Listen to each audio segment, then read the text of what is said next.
Alléluia.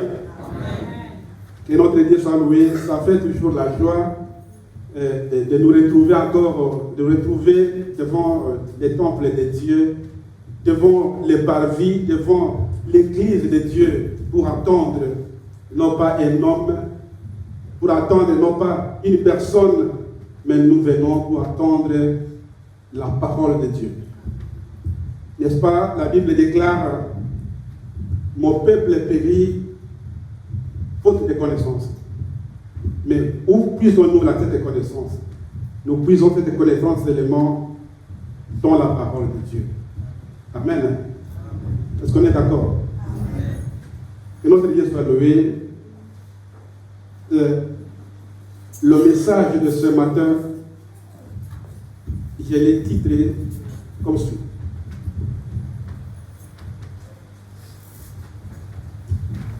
Je disais, le message de ce matin, je l'ai titré comme suit: les clés d'une vie heureuse en Jésus-Christ. Les clés d'une vie heureuse en Jésus-Christ. Je crois qu'aujourd'hui, je vais peut-être vous bombarder avec beaucoup de versets bibliques parce qu'il faut que ce que nous disons ici, nous puissions les prouver. On ne peut pas rester là pour parler. Il faut que nous puissions prouver que ce que nous disons, ce n'est bien cela, que ce qui va sortir ne vient pas de moi, ne vient pas d'une tierce personne, mais que c'est la parole de Dieu. Et pour que nous puissions confirmer, comprendre que c'est réellement la parole de Dieu, nous devons toujours recourir aux Écritures. Nous n'avons pas besoin de lire tous les versets bibliques. Je peux peut-être citer des versets pendant mon discours, et à la maison, chacun aura le temps de méditer, comme on nous dit que nous devons toujours vérifier les Écritures. Parce que ce que je suis en train de dire ici, c'est une réalité pour ce faire. Et si vous trouvez que ce que j'ai dit ici, c'est des choses qui sont fausses, ne les considérez pas. Considérez seulement ce que vous allez attendre de notre Seigneur, ce que vous allez attendre, ce qui est écrit dans la Bible. Amen. Et sans plus tarder, je vais que nous puissions ensemble, où je vais lire pour vous, pour gagner du temps, dans Romains chapitre 8, verset 28. C'est notre lecture principale de ce matin. Et c'est à partir de cette lecture que nous allons, avec l'aide du Saint-Esprit, aller lentement et sûrement avec notre programme de ce matin.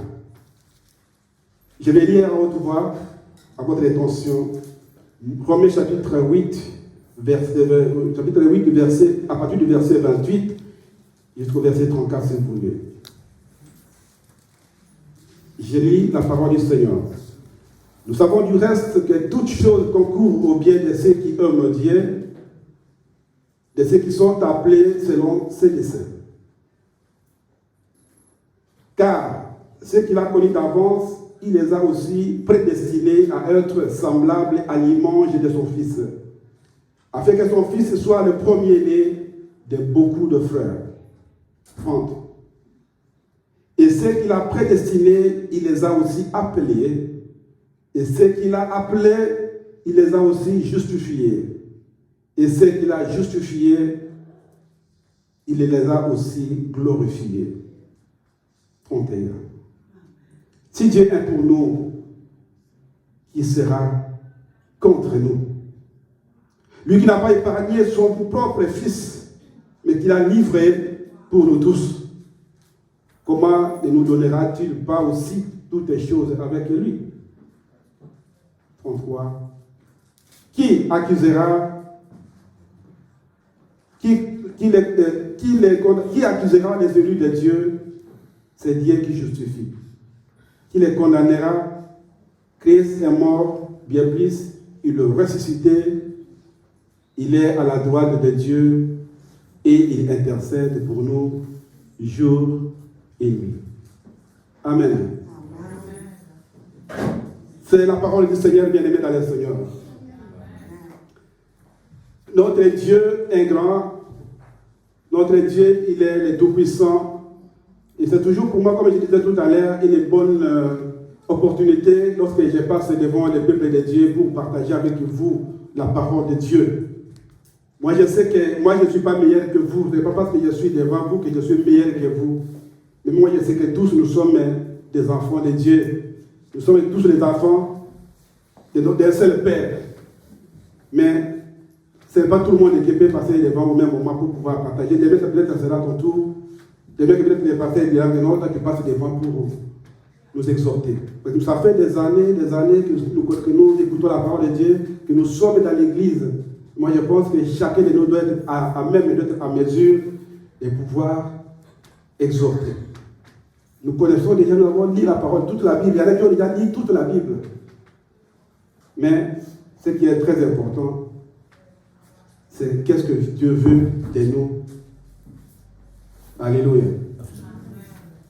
J'avais dit que mon titre de ce matin, c'est les clés d'une vie heureuse en Jésus-Christ.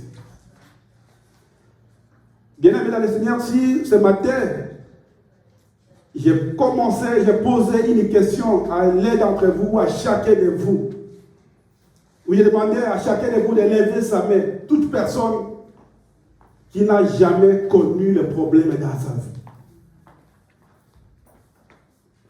Je sais qu'il y aurait beaucoup de réactions. Je sais qu'il y aura des gens qui pourront lever leurs mains, ou les gens qui sont sincères avec leur Dieu.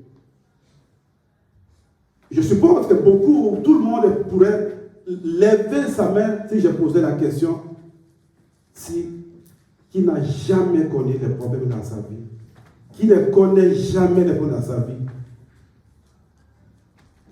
Alors, il y a des réponses. Bien-aimés dans le Seigneur, ce matin, c'était un entretien, c'était une causerie. Il ne veut pas vous présenter cela comme étant dans une conférence, je ne sais pas, mais nous sommes des enfants de Dieu dans la famille. Nous partageons la parole de Dieu. Amen. Amen. Et je veux une chose. Je vais peut-être, en parlant ou en disant ceci, vous choquer. Mais je vais dire à quelqu'un, à chacun de nous ce matin, que les problèmes font partie de cette vie que nous vivons. Les problèmes font partie de cette vie que nous vivons. Et pour confirmer cela, je vous citerai Job chapitre 5, le verset 7, qui dira: l'homme naît pour souffrir. L'homme naît pour souffrir. Ça, c'est la déclaration. Ça, c'est la parole de Dieu. C'est la déclaration de Dieu lui-même. Parce que nous parlons de problèmes, nous allons parler de problèmes. Il faut que nous puissions un peu comprendre quelle est l'origine de ces problèmes que nous vivons aujourd'hui. Quelle est à l'origine? C'est vrai, ce qui est à l'origine, c'est le péché. Mais qui était vraiment la personne ou les personnes qui étaient à la base de ces problèmes que nous vivons au jour le jour? Qui a été à la base de ces problèmes que nous vivons aujourd'hui? Et celui qui a été à la base de ce que nous vivons aujourd'hui, nous savons très bien, c'est a commencé depuis les jardins d'Éden. Là où Adam et Ève ont brûlé la loi de Dieu. Dieu leur avait dit autre chose. Dieu leur avait demandé de faire autre chose, mais ils ont fait le contraire de ce que Dieu leur avait demandé. En d'autres termes, la désobéissance. Nous comprenons que Dieu a condamné la désobéissance de l'homme. Et depuis ce jour-là, que l'homme a désobéi à la parole de Dieu, à ce que Dieu avait demandé, l'homme a été condamné depuis les jardins d'Éden. Et nous disons que notre Dieu, parce que Dieu il est bon, Dieu est merveilleux. Dieu n'a pas voulu que l'homme qu'il a créé à son image, condamné à cause d'un péché, condamné à cause d'une désobéissance, puisse rester à l'état où il s'était trouvé. Parce que Dieu, il est amour, il a trouvé, il a fallu qu'il puisse, dans sa divinité, trouver une solution à cela. Et la solution que notre Dieu avait trouvée ou avait donnée, c'est Jésus-Christ. Il nous a cherché un avocat de renommée internationale qui devait plaider pour l'humanité tout entière.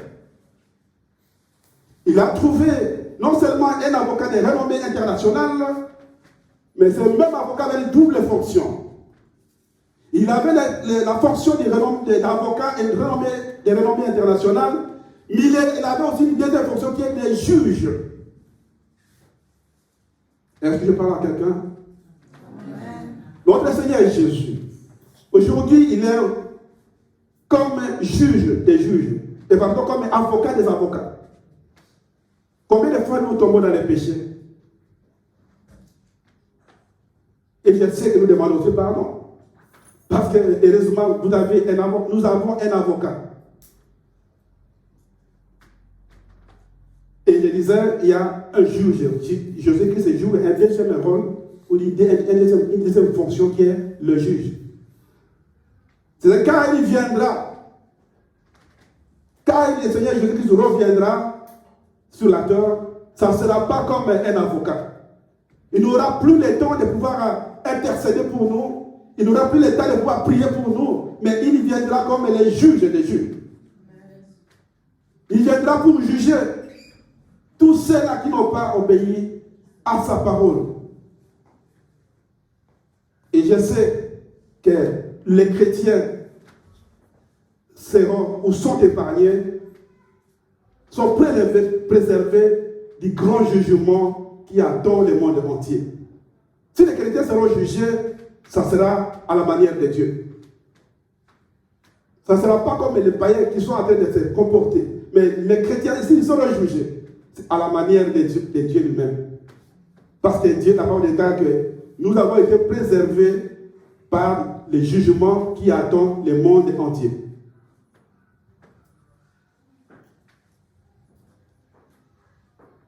Je disais que les problèmes, si nous avons rajouté, les souffrances que nous vivons, les difficultés que nous vivons, font partie de cette vie. Bien dans le Seigneur, il est important de comprendre l'importance de cela. Pourquoi je dis que les problèmes font partie de cette vie? Pourquoi? Parce que nulle part dans la Bible, il est écrit que les chrétiens ne vivront pas de problèmes, ni pas dans la Bible où il est écrit que Dieu va épargner les chrétiens contre les souffrances. Nulle part dans la Bible, bien aimé dans le Seigneur. Nous connaissons les épreuves. Il faut les reconnaître. Nous aurons des problèmes. Nous aurons des souffrances comme d'autres personnes, comme des païens qui ne connaissaient pas Dieu. Nous, les chrétiens aussi, nous ne sommes pas épargnés. Mais bien aimé dans le Seigneur, la façon dont nous faisons face aux épreuves de la vie dépend, je vais dire, de la façon dont nous considérons les problèmes. La façon dont nous faisons face aux problèmes de la vie dépend de la façon dont nous considérons les problèmes. Je m'explique. Si nous voyons les problèmes que nous vivons dans la vie d'un point de vue purement humain, purement terrestre, nous serons dessus. Et nous serons abattus. En d'autres termes, nous serons découragés. Vous avez compris? Si nous voyons, nous considérons les problèmes des points de vue humains.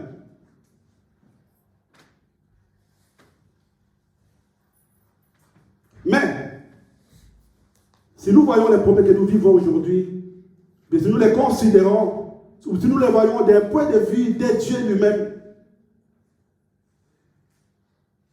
si nous voyons cela d'un point de Dieu lui-même, en étant reconnaissant à ces dieux-là, en étant reconnaissant les caractères de notre Dieu que nous prions aujourd'hui, ou tous les jours, ce n'est pas aussi n'importe quel caractère qu'il a. Il a un caractère merveilleux. Je sais que nous avons la parole de Dieu, nous allons nous éclaircir, nous allons lire la parole de Dieu, les paroles de Dieu si vous voulez. Il va nous donner beaucoup plus de lumière pour comprendre cela. Nous devons aussi comprendre que la main de Dieu est sur toutes les circonstances que nous vivons. Que tu le veuilles ou non, la main de Dieu est sur toutes nos circonstances. Et si réellement nous voyons les choses, ou les problèmes, les points de vue, que Dieu voit ces choses-là, sachez bien aimés que nous serons des hommes, nous serons dans la joie. Non seulement nous serons dans la joie, mais nous aurons aussi la paix. Non seulement la paix, mais nous aurons aussi le bonheur en Jésus-Christ. Si seulement si nous voyons les choses de la façon dont notre Dieu voit ces choses, je sais que c'est très difficile pour nous.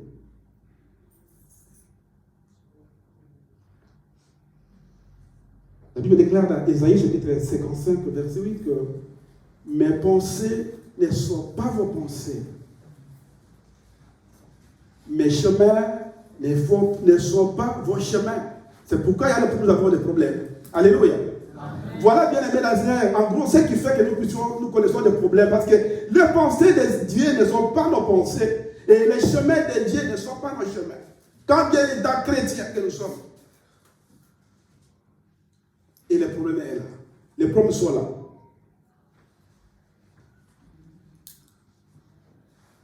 Les pensées de Dieu ne sont pas nos pensées. Et je sais que les pensées de Dieu sont toujours le meilleur. Parce qu'il a dit, je vous connais, je connais les projets que j'ai sur vous. Ce sont les projets de paix et non pas de malheur, afin de vous donner un avenir. Ce n'est pas n'importe quel avenir, mais un avenir glorieux, un avenir merveilleux. Si seulement si nous voyons les choses telles que notre Seigneur les voit. Si cela n'est pas faisable, si cela n'est pas encore possible avec moi, avec toi, prenez un temps, bien-aimé le Seigneur. Demandez au Saint-Esprit d'ouvrir les yeux. Demandez au Saint-Esprit de nous ouvrir les yeux. Pour que même à 60% seulement nous puissions comprendre un peu les pensées de Dieu. Même si ce n'est pas 100%.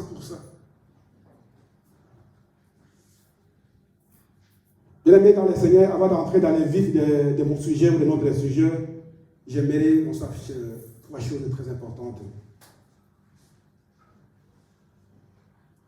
Je veux dire ceci, les chrétiens doivent savoir à quoi ils s'attendent sur cette terre. Les chrétiens doivent se poser la question de savoir à quoi je m'attends sur cette vie. Pourquoi je vis en tant que chrétien? Pourquoi je vis sur cette terre? Que les chrétiens sachent également, si tu as compris pourquoi tu vis sur cette terre, tu comprendras que les problèmes font partie de cette vie que nous vivons. Et sachant que les problèmes, d'une manière ou d'une autre, ils viendront. Même si tu te caches et tu dis non, je m'enferme dans ma maison, dans ma chambre à coucher pour que je puisse avoir des problèmes, et je vous dis, sachez que même enfermé, les problèmes viendront. D'une manière ou d'une autre. Alléluia. Les problèmes viendront d'une manière ou d'une autre. Si vous l'oubliez, moi je ne sors pas, je reste à la maison. Mais quand vous restez à la maison, vous allez commencer à souffrir, à tomber malade parce que tu ne manges pas, tu ne vois pas, tu commences à crier. Si la femme est à la maison, il va dire, qu'est-ce que tu ne peux pas faire mon mari? Il va appeler l'ambulance. Parce que tu ne manges plus. Parce que tu ne bois plus. Et les problèmes sont arrivés là où tu es. Malgré que tu étais caché, les ambulances sont venues, dirigeants pour venir te chercher, pour t'amener à l'hôpital. Parce que tu es malade. Je parle à quelqu'un. Amen. Donc, sachant bien aimé que les épreuves aussi, qui font partie des problèmes, nous devons les vivre. Nous devons vivre les épreuves. Ne vous étonnez pas que quand vous vivez les épreuves, ou bien ne vous étonnez pas quand vous êtes dans la souffrance, sachez que cela est normal. Tellement quand je parle comme ça, je sais que parfois c'est facile à parler, c'est facile à dire comme ça. Mais quand on est dans le vif des problèmes, quand on vit des circonstances, quand on vit des situations douloureuses, quand on vit des situations incompréhensibles, parfois on se pose la question si réellement Dieu est avec moi. Les plans de Dieu ne sont pas nos plans. Le chemin de Dieu ne sont pas nos chemins. Même si les problèmes que je vis aujourd'hui durent ou traînent encore, sachons qu'il y a un mystère qui est caché devant ton problème. Alléluia. Amen. Il y a un mystère qui est caché devant ton problème. Tout même, 34 verset 19 vous dit ceci, que le malheur est souvent les justes. Que Dieu te bénisse, ma fille. Le malheur est souvent les justes. Ne vous étonnez pas lorsque un malheur vous arrive, avant de pleurer, regardez d'abord au ciel. Alléluia. Bien aimé, que Dieu nous aide à comprendre ces choses. Personne n'est épargné des problèmes de la vie.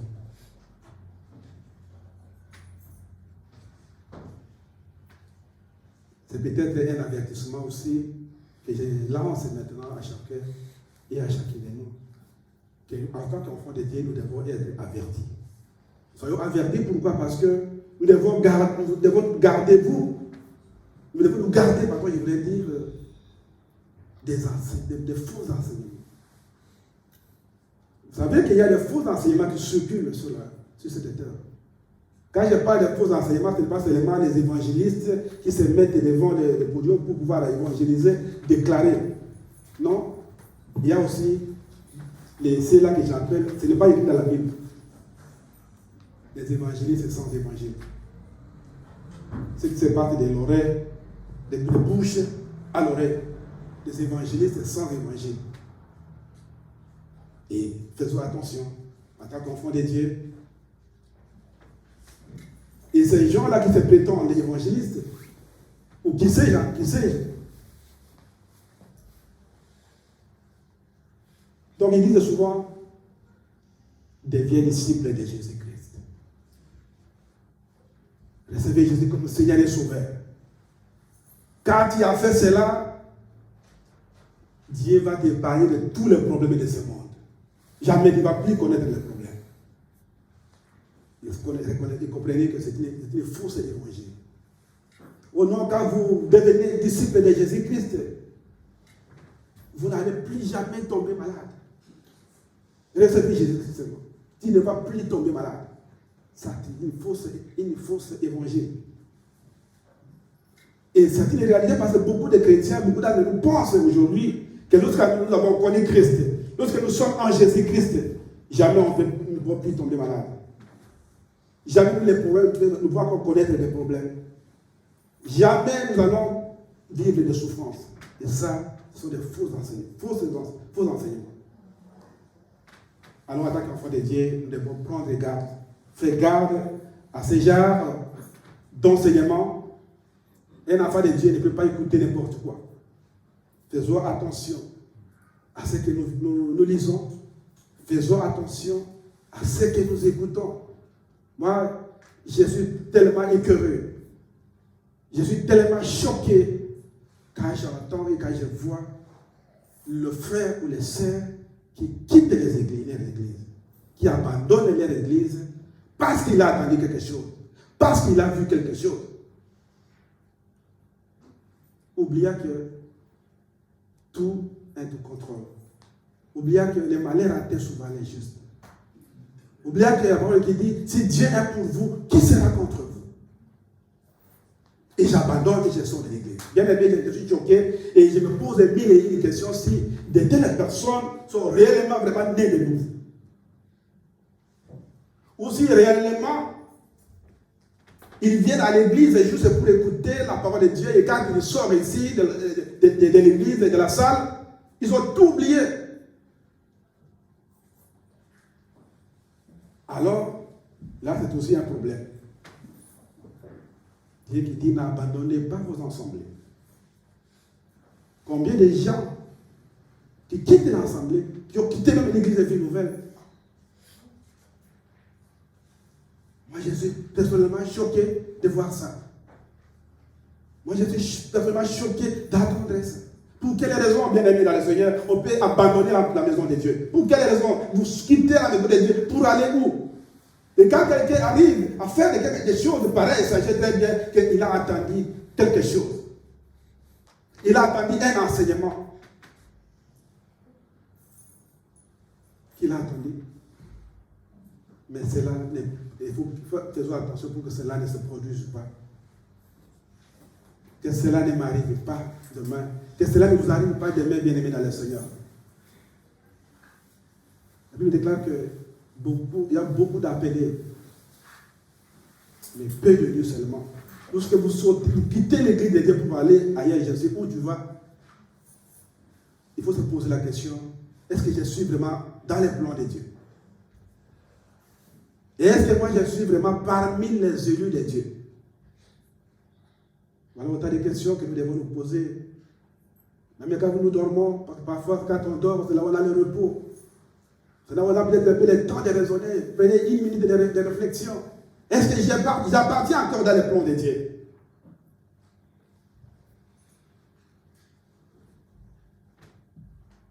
Non. Sachez que nous connaîtrons toujours des problèmes. Sachez que nous tomberons toujours malades, que tu le veuilles ou non. Même si tu n'es pas malade pour le moment, sachez que même à ta vieillesse, si Dieu ne t'appelle pas bien plus tôt, sachez que même la vieillesse c'est une maladie. C'est bien, on dit la vieillesse n'est pas une maladie, mais quand on devient vieux, les maladies commencent à sortir d'elles-mêmes. Ah, il y a les règles.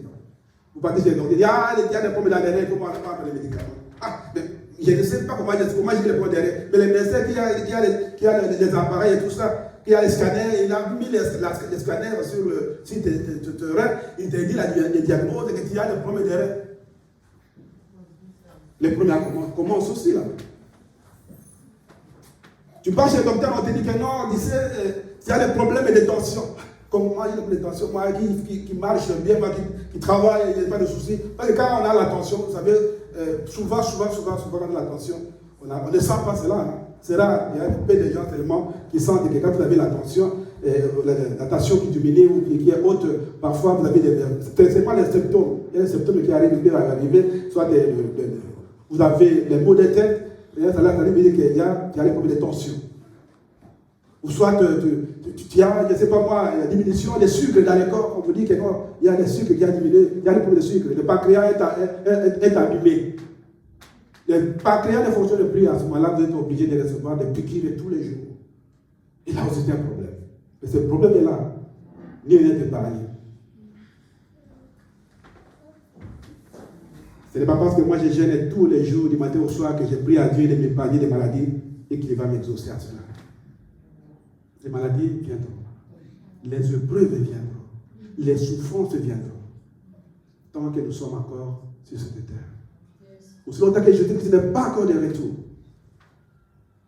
Et moi je sais, je crois que bientôt il va revenir. Rachetons les temps quand les jours sont mauvais. Est-ce que vous savez que la terre est en train la terre sur laquelle nous marchons, elle est en train de vieillir. Est-ce que vous comprenez? Vous savez cela? La terre est en train de vieillir.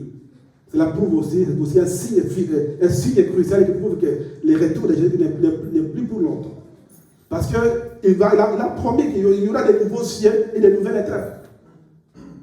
S'il a dit cela, c'est parce que le ciel va peut-être, d'une manière ou d'une autre, va vieillir. C'est pourquoi il faut qu'il y ait un nouveau ciel. Là, ça, c'est moi qui l'ai dit. Mais la terre, c'est sûr et certain, c'est dans la Bible. La terre est en train de vieillir aussi. Et nous voyons, nous comprenons comment la terre est en train de vieillir. Avec tout ce qui se passe, toutes les circonstances. Quand Dieu a dit que dans les temps qui viennent, il y aura des tremblements de terre, il y a tout ceci, il y aura tout ça, tout cela, mais sachez bien que la terre a plus de milliards d'années que la terre existe. Et moi, je sais que dans le plan de Dieu, il va très bientôt restaurer la terre. Mais nous sommes sur la terre, nous marchons sur la terre. Et quand Dieu va venir pour restaurer la terre, si nous sommes encore vivants, quel sera notre sort?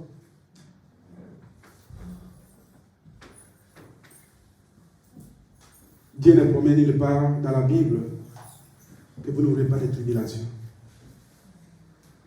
Jean chapitre 7, verset 33 dit: vous aurez de tribulations. Alléluia. Vous aurez des tribulations. Ce n'est pas la personne du pasteur Willy. Ce n'est pas ma parole. Ce n'est pas ma parole. Ce n'est pas. Cet évangile ne m'appartient pas. Nous, on est là seulement que partager ce que nous avons compris. Je partage seulement le peu que j'ai compris. C'est le peu seulement que j'ai compris. Parce que Dieu déclare que nous connaissons en partie et nous disons, nous parlons en partie, nous prêchons en partie. Personne ne peut prétendre connaître la Bible de A à Z. Même si tu as lu toute la Bible. Nous connaissons en partie et nous prêchons en partie. 2 Timothée chapitre 3, verset 12 déclare: or, tous ceux qui veulent vivre pieusement en Jésus-Christ seront persécutés. Notez, ça veut dire quelque chose. Acte chapitre 14, verset 12, il nous dit: c'est par beaucoup de tribulations qu'il faut entrer dans les royaumes de Dieu. C'est par beaucoup de tribulations qu'il faut entrer dans les royaumes de Dieu. Et il y a encore l'apôtre Matthieu qui nous dit aussi, chapitre 11, verset 12, que depuis les temps déjà baptistes, depuis les temps déjà baptiseurs, les royaumes des cieux enforcés. Et c'est ceux qui sont violents qui vont s'emparer du royaume de Dieu. Est-ce que je parle à quelqu'un? Il y a celles qui font la violence qui vont participer dans le plan de Dieu. Et je déclare aussi que le plan de Dieu, c'est un mystère. Quelque chose qui est un mystère, on ne le voit pas. On ne voit pas les mystères. Moi, je sais que les projets de Dieu, ce sont aussi des mystères aussi. C'est vrai qu'il y a des projets que nous pouvons voir avec nos yeux. Il y a des celles-là, que nous pouvons voir, que nous ne pouvons pas voir, qui sont les mystères de Dieu.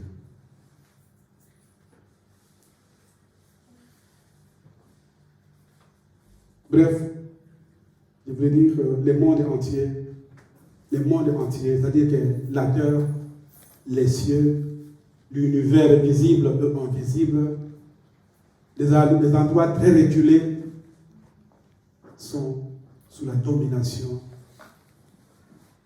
de Satan. Le monde entier est sous la puissance du malin. Et c'est notre seul ennemi sur la terre.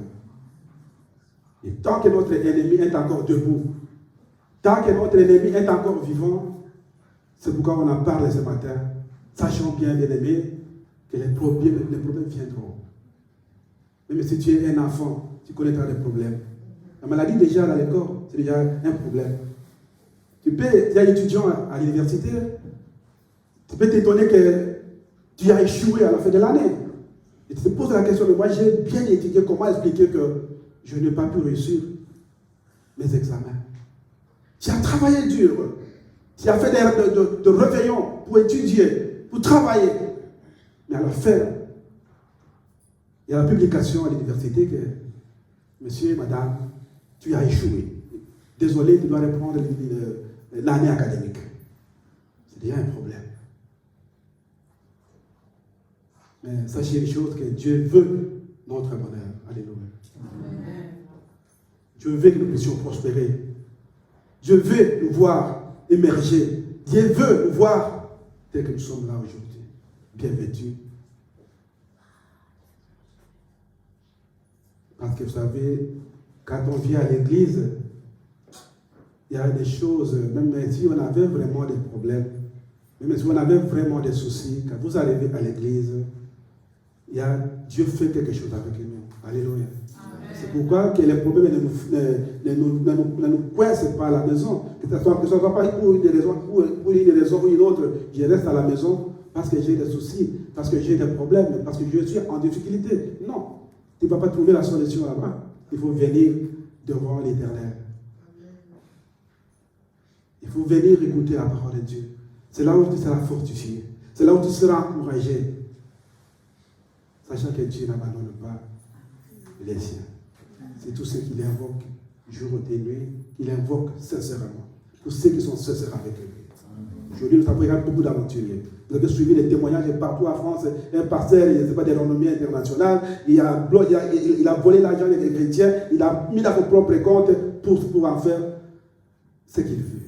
Aujourd'hui, il semble qu'il est entre les mains de la police. C'est un serviteur de Dieu. Non, on ne se moque pas de Dieu. Alléluia.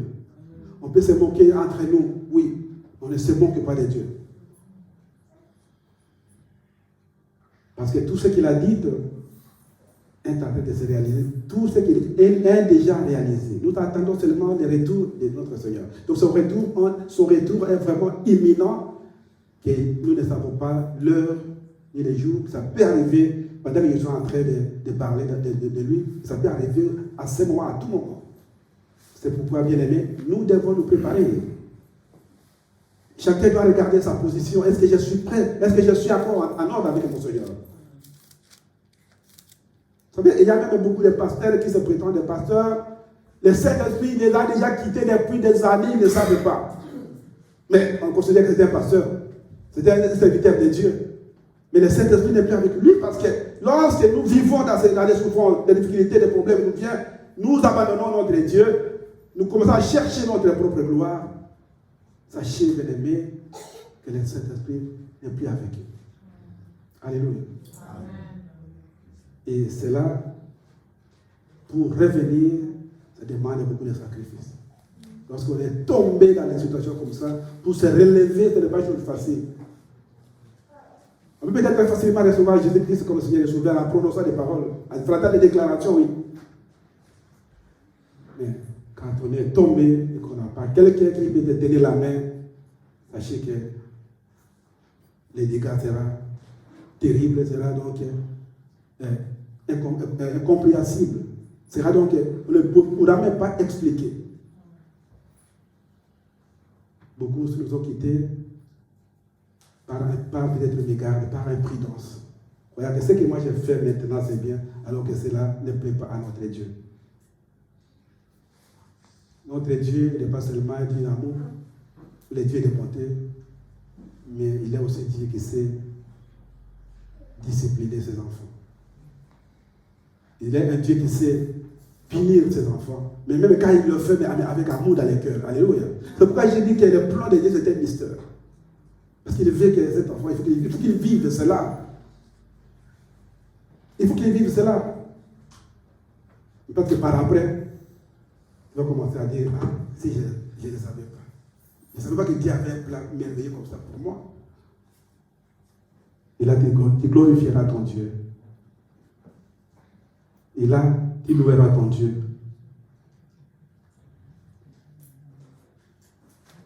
Et le deuxième point que je voulais signaler, c'est Dieu nous aime et il veut notre bonheur. Dieu t'aime. Il veut ton bonheur.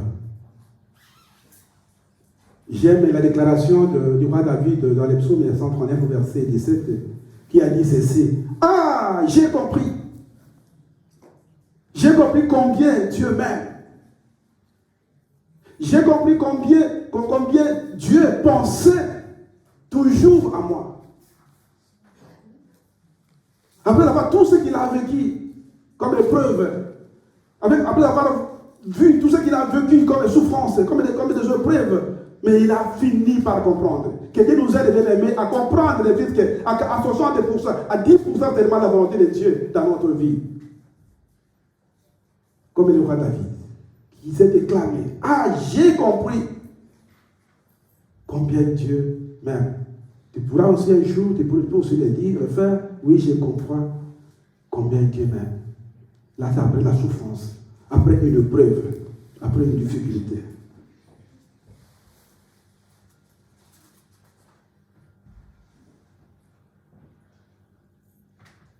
Il a continué à dire combien me sont précieuses les pensées de Dieu.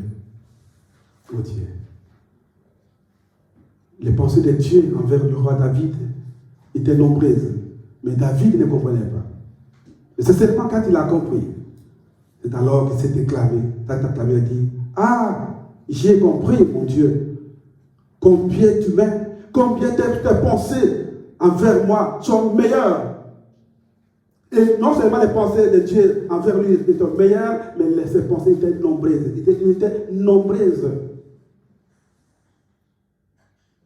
Vis-à-vis du roi David. Le roi David n'était pas une autre personne, il était une personne comme moi et toi. Il était aussi enfant de Dieu, il était aussi serviteur de Dieu. Nous sommes tous de la nature de David. Et le troisième point, avant de continuer, avant d'entrer, avant d'aller voir ou de parler des clés d'une vie heureuse pour les chrétiens, il y a ce qu'on appelle, que nous appelons, il faut que la personne que nous sommes, il faut les chrétiens que vous êtes, que nous sommes, nous puissions nous poser la question, quel est le but de Dieu pour moi dans cette vie? En d'autres termes, quel est le projet de Dieu pour moi dans cette vie sur laquelle je vis? Si un chrétien ne se pose pas déjà de ce genre de questions, je me pose la question, je ne sais pas si réellement on est chrétien. Parce qu'on ne vit pas pour vivre. Il faut savoir pourquoi tu vis sur cette terre. Il faut savoir quel est le but de Dieu pour toi sur cette terre. Si quelqu'un ne se pose pas ce genre de questions, je me pose moi-même la question si réellement nous sommes vraiment des vrais chrétiens. Parce que nous devons comprendre. C'est impératif que nous devons comprendre cela en tant qu'enfants de Dieu. Je veux dire que le but de Dieu n'est pas seulement de nous rendre heureux en tant que ses enfants, ou de nous rendre prospères dans la vie, avoir, je ne sais pas quoi, des maisons, des voitures, tout ce que nous pouvons avoir sur la terre. Ce n'est pas ça le but de Dieu. Il y avait que nous puissions bien comprendre. Dieu veut seulement, ou le but de Dieu envers nous, c'est de nous rendre conformes. Dieu veut nous rendre conformes à l'image de notre Seigneur Jésus-Christ. Alléluia.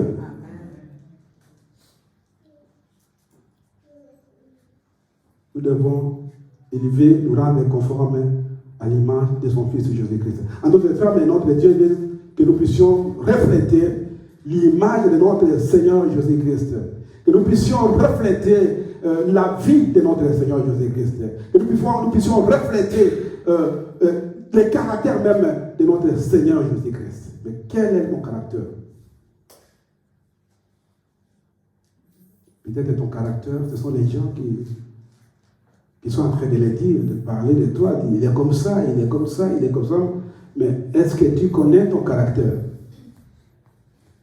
Et si tu connais ton caractère, quel est le rapport entre ton caractère ou mon caractère vis-à-vis de notre Créateur, vis-à-vis de notre Dieu, vis-à-vis de ton Dieu? Est-ce que je parle à quelqu'un?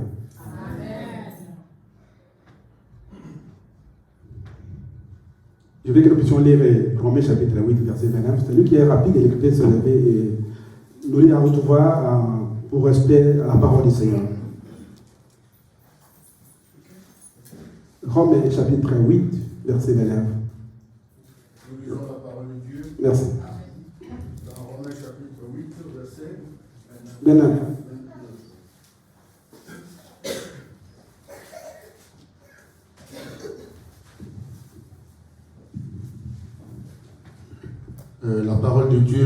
aussi,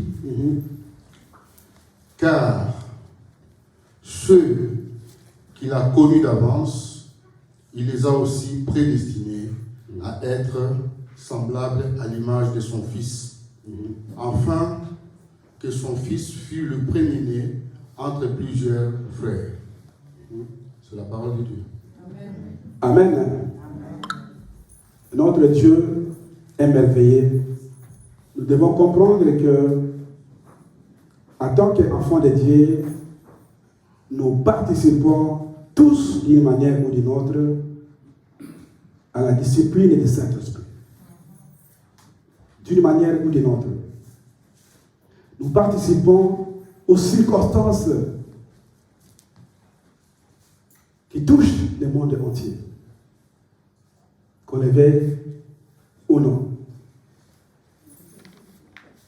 Quand il n'y a pas de la discipline du Saint-Esprit, nous devons comprendre que notre Dieu, comme je l'ai dit tantôt, il n'est pas seulement le Dieu d'amour ou de bonté, mais le Dieu qui châtie. Et quand le Dieu le fait, comme on dit que tout parent qui châtie son fils, tout parent qui frappe son enfant, ce n'est pas pour dire qu'il n'est pas sorti de cet enfant. Non.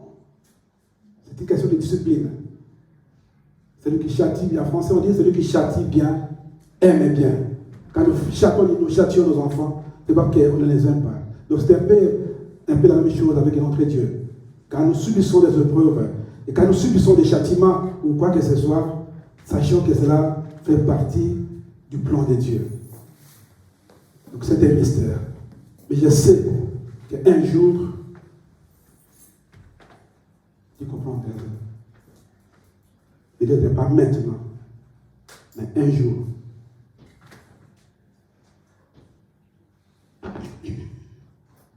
Amen. Amen. Alors, quelles sont les clés qu'un enfant de Dieu, un chrétien, a besoin d'avoir à sa disposition pour pouvoir mener ou avoir une vie heureuse? Il y a tellement ces gens-là qui seront en possession de ces clés-là. Les clés, ce n'est pas seulement de les posséder, mais il faut les utiliser. Alléluia. On peut me donner une clé de cette porte de l'église pour que je puisse accéder dans cette église. Et tant que je n'ai pas encore pris cette clé, mettre dans les poignets pour ouvrir la salle ne va pas s'ouvrir d'elle-même. La porte ne va pas s'ouvrir d'elle-même. Il faut que j'utilise cette clé pour que quelque chose se passe. Est-ce qu'on est d'accord? C'est comme ça avec la parole de Dieu. Donc si nous mettons cette parole en pratique, eh bien, nous les vivons. Nous vivrons ce que Dieu a dit, nous comprendrons et nous verrons ce que Dieu a dit pour nous. Je vais brosser un peu rapidement ces clés que j'ai préparées pour vous, faute de temps. Nous devons savoir, bien aimé dans le Seigneur, que les toutes premières clés dans la vie des chrétiens, il faut savoir que Jésus-Christ, il est souverain. Alléluia. Il faut croire à la souveraineté de notre Dieu. Pourquoi disons que Dieu il est souverain? Celui qui a compris que Dieu est souverain, vous l'avez compris, c'est-à-dire que Dieu, il est le Dieu qui règne sur tout l'univers. Il règne sur la terre, il règne dans les cieux. Si l'univers est visible ou invisible, il règne sur toutes les choses, même sur les animaux, Dieu règne. Même sur les eaux, Dieu règne. Même sur le feu que nous voyons parfois embraser des forêts, Dieu règne dans ce feu. C'est-à-dire que tout l'univers est soumis à la souveraineté de notre Dieu.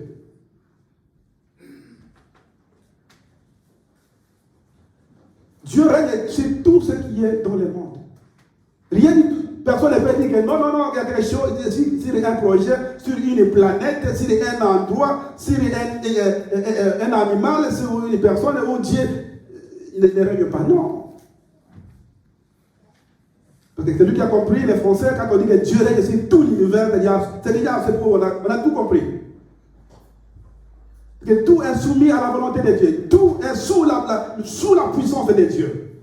Et personne ne peut contredire à cela. C'est la loi de Dieu.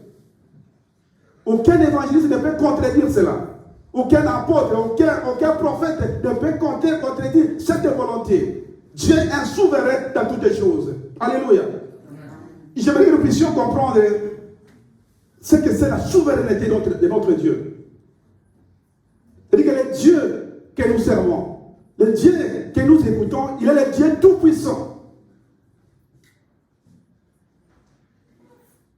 Il est tout-puissant sur toutes choses qui existent et même qui n'existent pas.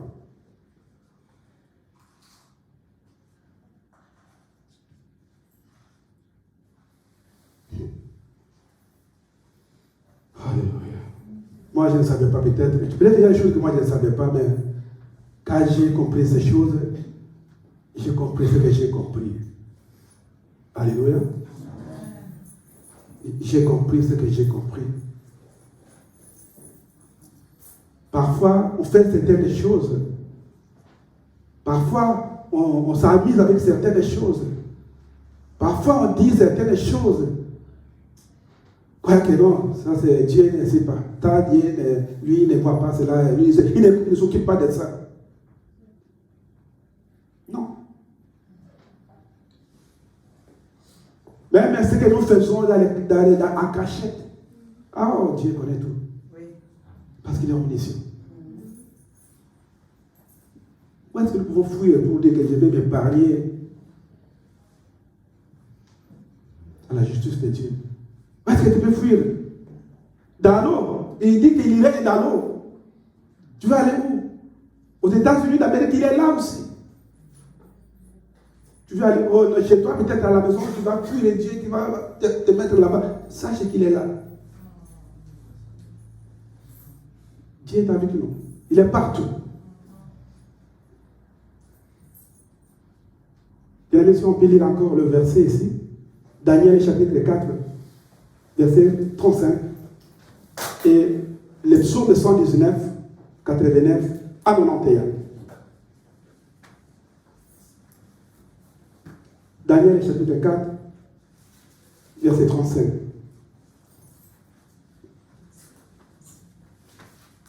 Et celui qui a trouvé va nous lire rapidement. État, au lieu que nous puissions prendre l'état à feuilleter la Bible. Daniel chapitre 4, verset 35.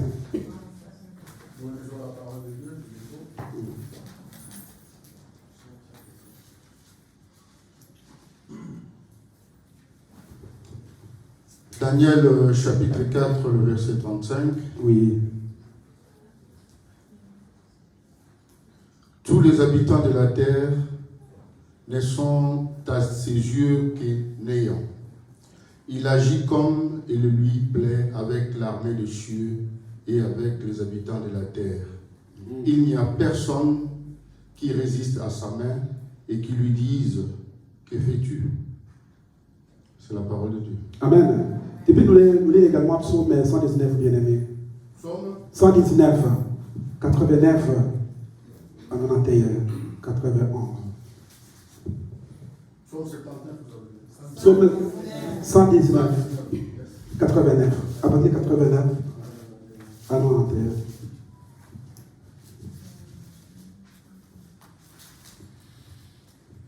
Psaume 119, le verset 89 à 91, c'est ça? Oui. À toujours, ô Éternel, ta parole subsiste dans les cieux, de génération en génération, ta fidélité subsiste. Tu as fondé la terre et elle demeure ferme. C'est d'après tes lois que tout subsiste aujourd'hui, car toutes choses te sont assujetties. Si ta loi lui fait mes délices, juste alors péris dans ma misère. Je n'oublierai jamais tes ordonnances. Ah, 91, je m'excuse. Donc, 91, le dernier verset, c'est d'après tes lois que tout subsiste aujourd'hui, car toutes choses te sont assujetties. C'est la parole de Dieu. Amen. Oh, que Dieu soit loué. Que toutes les choses aient assujetties. Bien, j'ai voulu qu'on puisse lire autant de versets. C'est pour nous permettre de bien comprendre la souveraineté de notre Dieu. Parce que quand on dit souverain, il est souverain, on chante, il est souverain. Mais est-ce que nous comprenons réellement ce que nous chantons? Est-ce que nous comprenons réellement ce que c'est être souverain? Tout lui est assujetti. Tout simplement, c'est pour confirmer ces paroles. Tout lui est assujetti. Il n'y a rien qui peut dire que non, il ne participe pas à la loi de Dieu. Et tout a été fait par la loi de l'Éternel.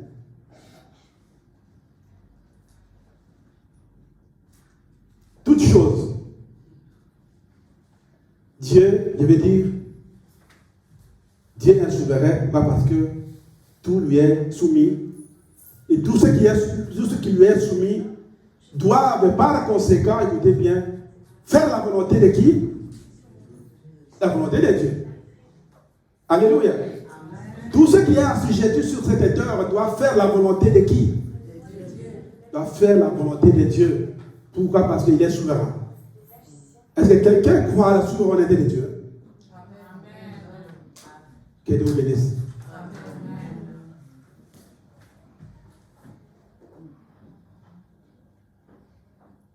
Je ne vais pas m'attarder beaucoup sur la souveraineté de Dieu qui est l'une des clés importantes pour les enfants de Dieu. Nous devons aussi croire que Dieu, il est bon. Dieu, il est bon pour nous. C'est l'une des qualités de notre Dieu. Vous lirez à la maison, Psaume 6, verset 1, vous lirez à la maison et vous verrez que Dieu est bon. Même si tu traverses une épreuve, sachez que Dieu est bon. Si tu vis des souffrances, des maladies, dis seulement que Dieu est bon. Dis seulement que Dieu est bon. C'est déjà suffisant.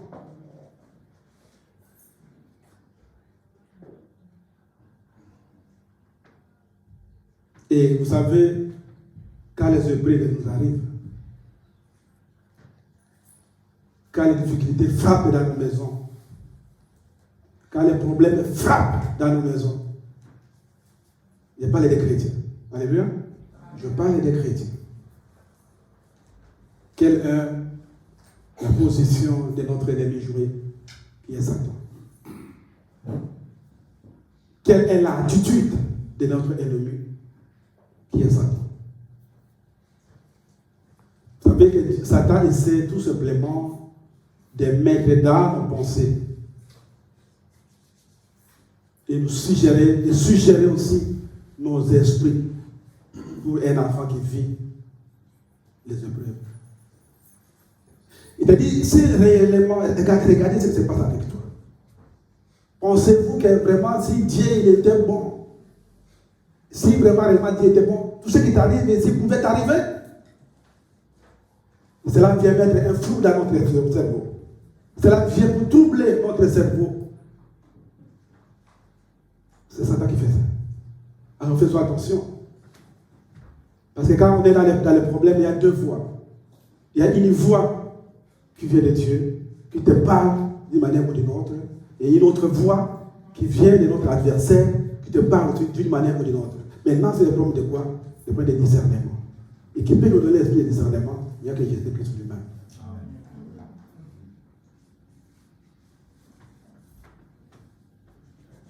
Si vous n'avez pas l'esprit de discernement, si moi je n'ai pas l'esprit de discernement, il n'est pas encore trop tard, il faut le demander, parce que Dieu a dit, il a dit. Si vous n'avez pas cela, demandez-lui à Dieu et il vous accordera. Parce que toi, tu n'es pas n'importe qui. Tu es ton fils. Quel est ce fils-là s'il demande quelque chose à son papa? Papa, Jésus dans les besoins. Même s'il est méchant qu'il soit, même s'il est mauvais, il ne sait pas comment. Un enfant qui demande à son papa, comme je vais à l'école, mon bic est déjà, il a terminé, donne-moi l'argent, acheter un nouveau bic. Et papa va refuser. Mais qui a envoyé cet enfant à l'école? C'est le papa, non?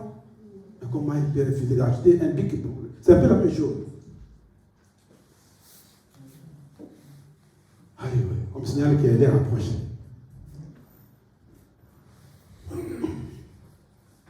Donc, les difficultés font partie de cette vie. Sachez tout simplement que l'ennemi, il est un grand menteur. C'est un grand mensongère. N'écoutez pas sa voix, parce que quand tu écoutes sa voix, tu seras troublé. Quand tu écoutes sa voix, tu vas entrer plongé dans la dépression. Et vous savez, quand on souffre de la dépression, il y a des médicaments bien sûr, mais il n'y a pas de guérison. À moins que Dieu intervienne lui-même. Il n'y a pas de guérison. Et vous qui connaissez peut-être beaucoup, il y a beaucoup de gens qui souffrent de dépression, qui ont vécu des problèmes, mais qui ont écouté la voix de Satan, qui n'ont pas voulu se confier à l'Éternel. Ils vivent de dépression. Ils sont parfois se disent déçus ou découragés parce qu'ils n'ont pas écouté la voix de l'Éternel. Bref, si nous acceptons les mauvaises pensées de Satan, je l'ai dit tantôt, nous serons plongés dans les dépressions et dans les différentes maladies qui nous feront très très mal et qui peuvent finir même avec notre existence plutôt que prévu par notre Dieu. Amen. Et la troisième clé que je voulais aussi partager avec vous ce matin est que nous devons croire que la volonté de Dieu, elle est parfaite. La volonté de Dieu pour moi, pour toi, elle est parfaite. C'est toujours encore un mystère. Excusez-moi. C'est encore un mystère. Nous n'aimons pas dans le Psaume chapitre 18, verset 31, confirme cela, c'est ce que je vais de citer. La volonté de Dieu est un mystère que beaucoup de chrétiens ne discernent pas. Et ils connaissent beaucoup de tragédies, tout ce que les mêmes tragédies que les païens connaissent, parce que dans leur vie, ils ne croyaient pas à la volonté de notre Dieu. Nous devons croire à la volonté de Dieu et que cette volonté, non seulement la volonté de Dieu, pardon, nous devons croire à la volonté à sa volonté qui est parfaite pour nous.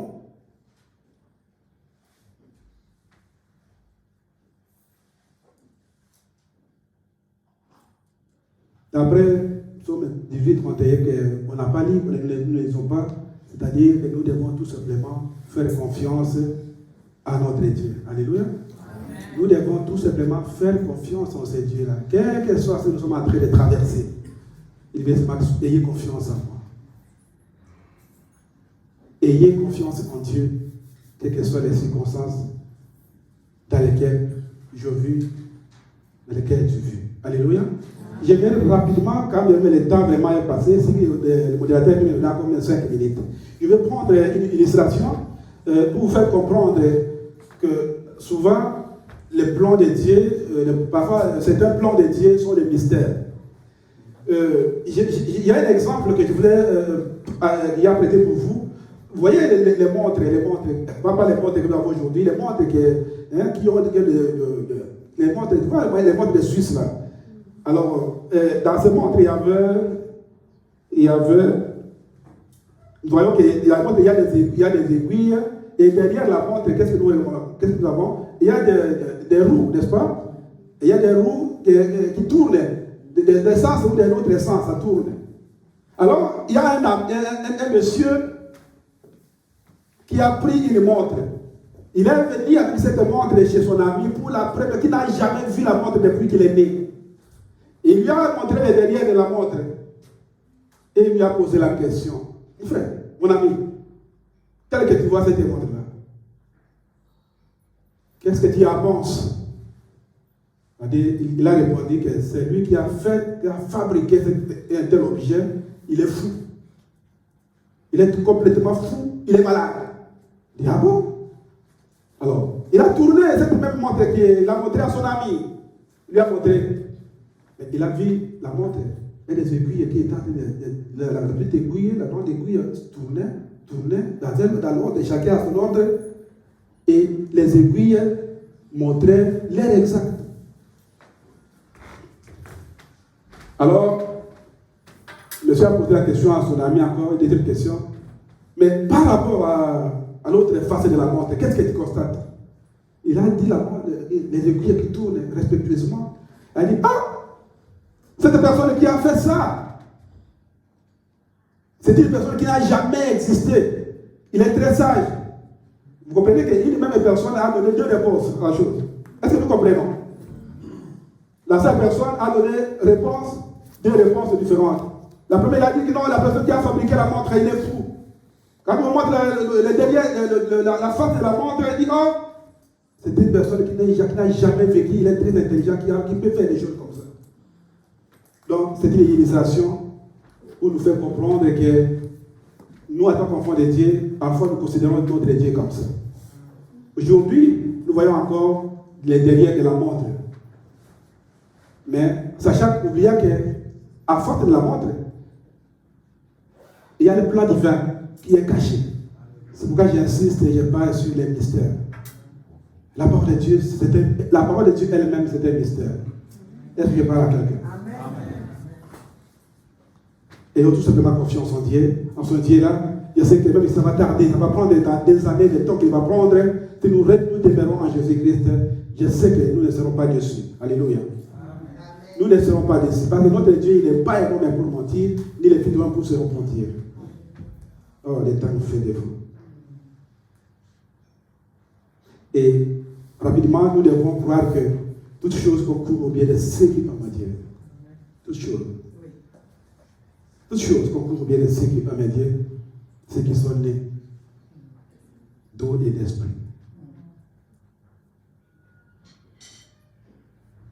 Romains 8, 28, nous n'allons pas lire. Tout ce qui nous arrive concourt à notre bien éternel. Tout ce qui nous arrive concourt au bien, à notre bien éternel. Il y a un jour où nous comprendrons cela.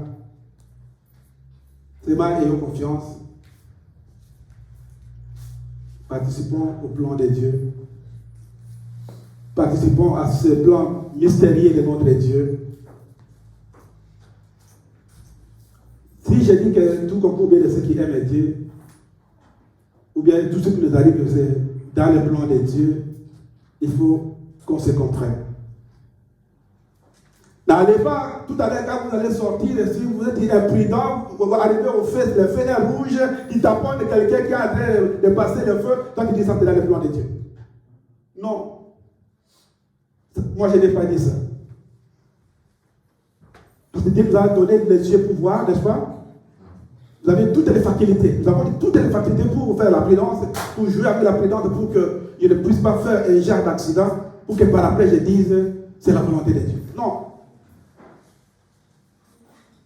Le Saint-Esprit nous aide à comprendre quelle est la volonté de Dieu, qu'est-ce qui n'est pas la volonté de Dieu. Je vais terminer par cette 6e clé à votre disposition. Je mets à votre disposition ce matin. Donc nous devons aussi, en dehors de croire, et de croire que tout concourt bien de ce que l'on m'a dit, nous devons croire que nous devons être reconnaissants en tout et pour tout. La reconnaissance. Alléluia. Et nous devons être reconnaissants envers ce Dieu-là. Je sais que Dieu fait beaucoup de choses. Il y a beaucoup fait dans nos vies.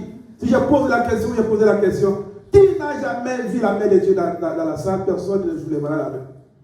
D'une manière ou d'une autre, même si tu es ingrat, de toute façon, Dieu a fait quelque chose pour toi. Le fait que tu as le souffle de vie. Beaucoup sont déjà à l'hôpital, beaucoup sont déjà décédés, mais tu es encore en vie. Tu participes encore dans le plan de Dieu.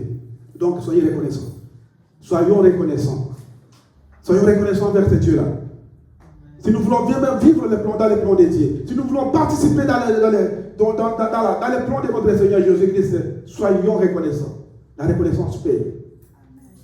Même entre nous les hommes. Lorsque quelqu'un te donne quelque chose, pour une personne reconnaissante, un jour, s'il ne dit pas merci au même moment, un jour il dira merci. Il doit reconnaître la valeur de la chose qu'il a obtenue. C'est comme ça, pour t'aimer, bien aimé dans le Seigneur, nous devons tous être reconnaissants si nous voulons participer dans le plan divin de notre Dieu. 1 Thessaloniciens chapitre 5, verset 18. de vous rendre grâce à toutes choses. Dans tout ce que Dieu fait pour nous, il nous enseigne à lui faire confiance. Et la seule preuve pour cela, c'est notre reconnaissance. La seule preuve qui prouve que nous sommes reconnaissants, que nous sommes d'accord avec Christ, que nous sommes reconnaissants, que nous sommes d'accord avec ce que Dieu fait, c'est la reconnaissance.